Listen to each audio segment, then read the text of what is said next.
ജയചന്ദ്രൻ വയനാട് നിന്ന്. ശ്രീ ജയചന്ദ്രൻ, നമസ്കാരം സാർ. നമസ്കാരം. ഈ തലസ്ഥാന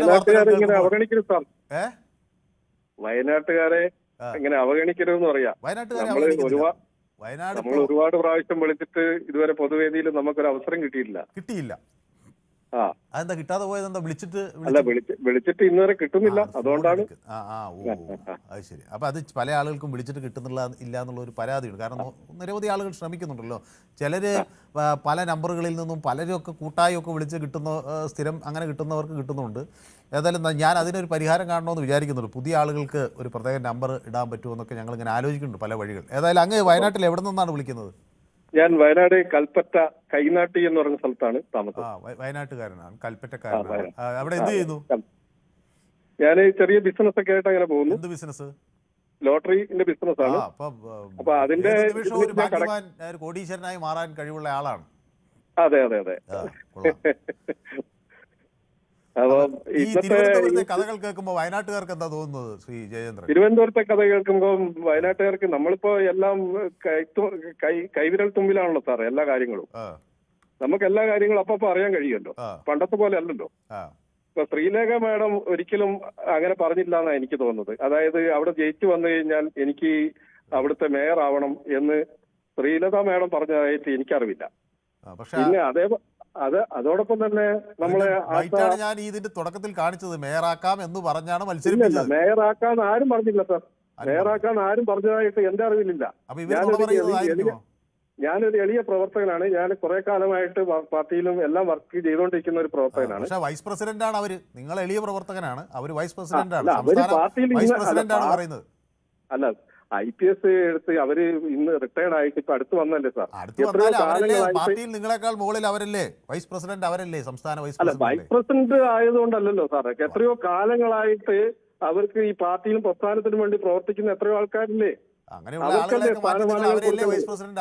അല്ല, അവർക്ക് വേണ്ടെന്ന് പറയുന്ന ഒരു കാര്യം എന്തിനാണ് സാർ മീഡിയയിലൂടെ സാർ ഇത്ര നിർബന്ധിക്കുന്നത്? ഞാൻ ആ ബൈറ്റ് ഒന്നും കൂടി വെച്ച് തരട്ടെ. ആ ബൈറ്റ് ഒന്നും കൂടി പ്ലേ ചെയ്യാമോ പ്രവീണ?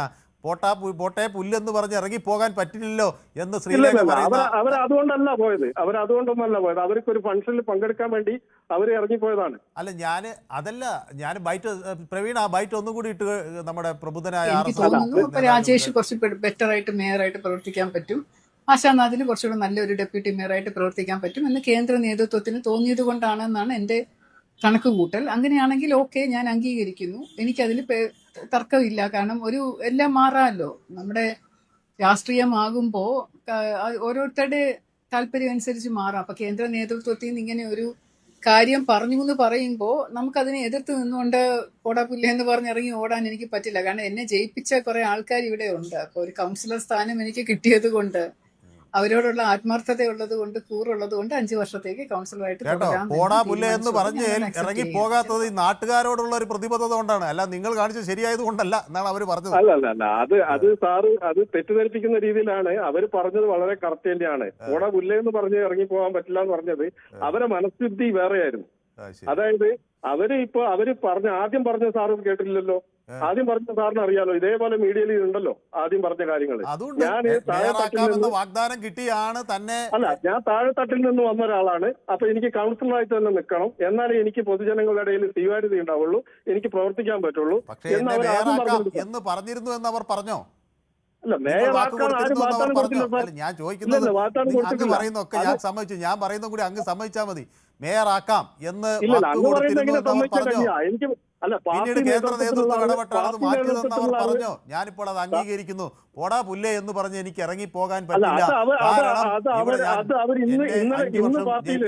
അടുത്ത ദിവസം പാർട്ടിയിൽ വന്നതുകൊണ്ടുള്ള ഒരു ഇതുകൊണ്ട് അവർക്ക് പെട്ടെന്ന് ഇപ്പം നമ്മൾ സുരേഷ് ഗോപി സാറിനെ പറ്റി പറഞ്ഞ പോലെ തന്നെ കഴിഞ്ഞ ഒരു ടൈമിൽ കുറച്ച് സമയം മുമ്പ് ഫോൺ ചെയ്ത സാറ് പറഞ്ഞല്ലോ, അത് സുരേഷ് ഗോപി സാർ ഇപ്പൊ പറഞ്ഞു കഴിഞ്ഞാൽ അവർക്ക് ദേഷ്യം പിടിച്ച മീഡിയക്കാർ എന്താ പറയുന്നത് വെച്ചാൽ അതിനനുസരിച്ച് ആ സമയത്ത് അവർ പറഞ്ഞു പോകും, അറിയാണ്ട് പറഞ്ഞു പോകും. അപ്പൊ അങ്ങനെ പറഞ്ഞു പോയതാണ്. അല്ലാണ്ട് അവരെ വീണ്ടും ആളുകളോട് പറയുകയാണ്.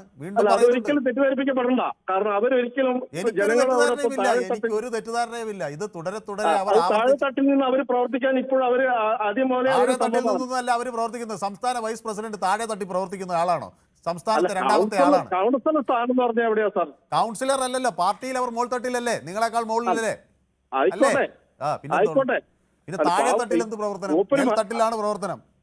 അല്ല, അത് മേൽത്തട്ടിൽ പ്രവർത്തനം ആയിക്കോട്ടെ. അവര് മത്സരിച്ച് ജയിച്ച വാർഡിൽ അവർക്ക് പ്രവർത്തിക്കണം. സന്തോഷം തന്നെ.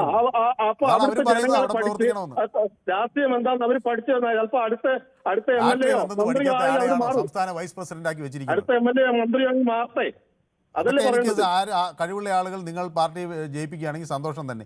പക്ഷേ അത് ഈ രാഷ്ട്രീയം പഠിക്കാത്ത ആളെയാണോ നിങ്ങൾ സംസ്ഥാന വൈസ് പ്രസിഡന്റ് ആക്കി വെച്ചതെന്നാണ് എന്നെ അത്ഭുതപ്പെടുന്നത്. രാഷ്ട്രീയം പഠിക്കാത്തതെന്നല്ല, അവര് പഠിച്ചു വരുന്നല്ലേ ഉള്ളൂ. ശരി. അല്ലാണ്ട് പിന്നെ അവരിപ്പോ കേറി വന്നു, അവർക്ക് ഒരു സ്ഥാനം കൊടുത്തു, ഓക്കെ, സമ്മതിച്ചു. പക്ഷെ അവര് സമ്മതിച്ചാൽ മതി, അത്രയേ ഉള്ളൂ പ്രശ്നം. അത്രേ ഉള്ളൂ. അത് സമ്മതിച്ചു. അത് പാർട്ടിയാണ് തീരുമാനിച്ചത്. പാർട്ടി അവർക്ക് സ്ഥാനം കൊടുത്തതും കാര്യങ്ങളൊക്കെ പാർട്ടിയാണ് തീരുമാനിച്ചത്. പാർട്ടി ചിലപ്പോ നാളെ MLA സ്ഥാനം കൊടുക്കും, ജയിച്ചു കഴിഞ്ഞാല് മന്ത്രി സ്ഥാനം കിട്ടും. അതൊക്കെ പാർട്ടിയാണ് തീരുമാനിക്കുന്നത്. ഇത് മേലെ പിന്നെ സംസ്ഥാനത്തുനിന്നും അതിന്റെ അപ്പുറത്തേക്കും പോയ ഒരു കേസാണല്ലോ. അല്ല, തെരഞ്ഞെടുപ്പിൽ അങ്ങ് പറയുന്നതൊക്കെ എനിക്ക് മനസ്സിലായി. തെരഞ്ഞെടുപ്പിൽ എപ്പോഴും പാർട്ടി നേതാവ് മത്സരിച്ച് ജയിച്ചോളണമെന്നില്ല. അത് വിജയസാധ്യതയാണ് തെരഞ്ഞെടുപ്പിൽ എല്ലാ രാഷ്ട്രീയ പാർട്ടികളും നോക്കാറ്. അതുകൊണ്ടാണല്ലോ സിനിമാ നടന്മാരെ, ചലച്ചിത്രകാരന്മാരെ, എഴുത്തുകാരന്മാരെ, സാംസ്കാരിക നായകരെ, മറ്റു രംഗങ്ങളിൽ പ്രവർത്തിക്കുന്നവരെ, ഇതുപോലെ IPSകാരെന്ന് പറഞ്ഞാൽ ഇപ്പോൾ ശ്രീലേഖയിൽ ആദ്യം വരുന്നത് കിരൺ ബേദി ഡൽഹി മുഖ്യമന്ത്രിയായി ആദ്യഘട്ടത്തിൽ മത്സരിച്ച ഒരാളാണ്. ആ തെരഞ്ഞെടുപ്പ് ഡൽഹിയിൽ പോയി കവർ ചെയ്തിട്ടുള്ള ആളാണ് ഞാൻ, എനിക്കറിയാം. അപ്പോൾ പിന്നീട് അവർ ഗവർണറായി, അങ്ങനെ ഗവർണറല്ല ലഫ്റ്റനന്റ് ഗവർണറായി. ഇങ്ങനെ പല ആളുകളെയും ഒക്കെ പലതരത്തിൽ വിജയസാധ്യത നോക്കി സ്ഥലത്ത് കൊണ്ടുവരും. പക്ഷെ പാർട്ടിയിൽ നേതൃത്വം കൊടുക്കുന്നത് പലപ്പോഴും എനിക്ക് തോന്നുന്നത് അത് പാർട്ടി പരിചയമുള്ളവർക്കാണ് കൊടുക്കാറ്. ശരി, ഓക്കെ, ഏതായാലും വ്യക്തമാണ്. അപ്പം മനു